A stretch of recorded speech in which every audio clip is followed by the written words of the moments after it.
सलामवालेकुम viewers. आज हमारे पास phone एक आया है Realme 8i का। इसका डिस्प्ले ब्रोकन है, इसको हमने डिस्प्ले चेंज करके देना है। तो इसका जो डिस्प्ले है कस्टमर को जो लगाना है वो कम रेट में लगाना है। तो ये कम रेट सिर्फ हमारी शॉप पे आपको शेख इलेक्ट्रॉनिक्स उड़ी पे आपको मिलेगी। सिर्फ पूरे मार्केट से आप कंपेयर करें रेट्स को और हमारी शॉप पे आके आप रेट देखें, सबसे बेस्ट रेट हमारे पास मिलेगी। तो फोन में आपको जूम करके दिखाता हूँ, ये देख सकते हैं Realme 8i है। तो इसको हम डिस्प्ले लगाने वाले हैं। तो चलिए शुरू करते हैं। तो फ़ोन जो है ऑलरेडी मैंने ओपन करके रखा है मशीन पे, इसको गर्म करके रखा था। तो इसका बैक ढक्कन जो है हम पहले रिमूव कर लेते हैं।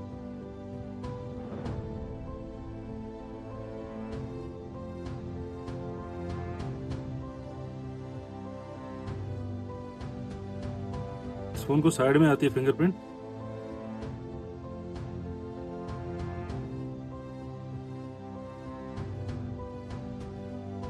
इसकी बैटरी आ गई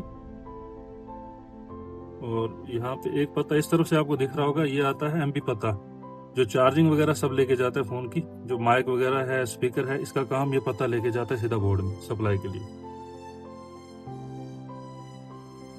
तो अभी जो डिस्प्ले है इसको ऑलरेडी पहले भी चेंज थी, तो मशीन पे गर्म करके भी आप निकाल सकते हैं। अगर आप एक्सपीरियंसड हैं तो फिर आप ऐसे भी निकाल सकते हैं बगैर फ्रेम को डैमेज किए हुए। ऑलरेडी इसको डिस्प्ले चेंज हुआ था। ये रहा आपके सामने, ये डिस्प्ले था इसको पहले वाला। तो सबसे पहले इसको थोड़ी सफाई कर देते हैं हम, और सफाई जो है वो ग्लो रिमूवर मशीन की मदद से हम करेंगे इसको।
तो उम्मीद है ये वीडियो आपको पसंद आया होगा। अगर वीडियो आपको पसंद आया तो वीडियो को लाइक कीजिए और पेज को फॉलो कीजिए और वीडियो को शेयर कीजिए। मैंने पिछली बार भी वीडियो में बोला है, जो बंदा भी इस पेज को फॉलो करेगा या शेयर करेगा या फिर वीडियो को लाइक करेगा और अच्छा सा कमेंट करेगा, तो उसके लिए हमारे शॉप पे ये ऑफर है कि हम उसको स्पेशल डिस्काउंट देंगे। किसी कोई भी डिस्प्ले लगाना होगा उसको हम बहुत ज़्यादा यहाँ पे शॉप पे डिस्काउंट देने वाले हैं। तो मेरे वीडियो पसंद आएगा तो वीडियो को जरूर शेयर कीजिए। मिलते हैं नेक्स्ट वीडियो में, तब तक के लिए अल्लाह हाफ़िज़।